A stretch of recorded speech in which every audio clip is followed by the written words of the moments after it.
બજાજ ફિનસર્વ માટે એક વ્યુઅર પણ 0.4% મજબૂતી અત્યારે બતાવી રહ્યું છે અને ઓલમોસ્ટ ડેઝ હાઈના લેવલ પર 1923 પર કારોબાર થઈ રહ્યો છે. તો ફિનસર્વના ચાર્ટ પર view.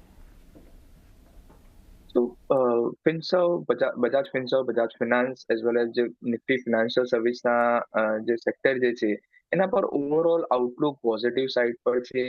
Even in a recent fall જ્યારે નિફ્ટીમાં ઉપરના લેવલથી ફોલ જ્યારે સ્ટાર્ટ થયો હતો ત્યારે banking or બીએફએસઆઈ is the only sector કે જે બીએફએસ જે નિફ્ટી ફિનાન્શિયલ સર્વિસ ઇન્ડેક્સ જે છે એના ઓલ ટાઈમ હાઈ પાસે ટ્રેડ કરી રહ્યો હતો, માર્કેટને સપોર્ટ આપવાનું અટેમ્પ્ટ કરી રહ્યો હતો. યસ, ગઈકાલે એક થોડું ડીપ આવ્યું હતું, બટ ગઈકાલે કમ્પ્લીટ ગ્લોબલ અનસર્ટેનિટી અને એક across the board cell of હતું. તો એ રીઝનના કારણે ગઈકાલે જરૂરથી તમને ડીપ મળતું જોવા મળ્યું હતું, પરંતુ આજના દિવસે પણ જે રિકવરીમાં જે મેજર જે સ્ટ્રેન્થ બતાવી રહ્યું છે એ છે નિફ્ટી ફિનાન્શિયલ સર્વિસ ઇન્ડેક્સ અને બેન્કિંગ સેક્ટરના સ્ટોક્સ. સો પીએસયુ બેન્કિંગમાંથી તમે બેંક ઓફ બરોડા, એસબીઆઈ આ બધા કાઉન્ટરને ધ્યાનમાં રાખી શકો છો from the long term perspective.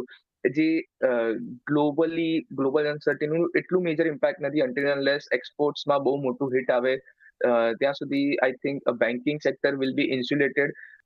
Even financial service index likes of જે બજાજ ફિનાન્સ, ચોલા ફિનાન્સ, શ્રીરામ ફિનાન્સ, બજાજ ફિનસર્વની તમે જે વાત કરી એ કાઉન્ટર્સમાં પણ તમને સ્લોલી અને ગ્રેજ્યુઅલી બાઇંગ મોમેન્ટમ અને માર્કેટને સપોર્ટ આપવાનું અટેમ્પ્ટ એની આ સેક્ટર તરફથી બનતો જોવા મળી શકે છે.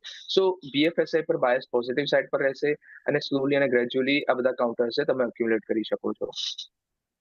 તો ફિનાન્સના સ્પેસમાં એનબીએફસીઝમાંથી જે કંપની હોય તે બજાજ ટ્વિન્સ, ચોલા ઇન્વેસ્ટમેન્ટ, શ્રીરામ ફિનાન્સમાં એક ફોકસ તમારું રોકાણ માટે રાખી શકો છો.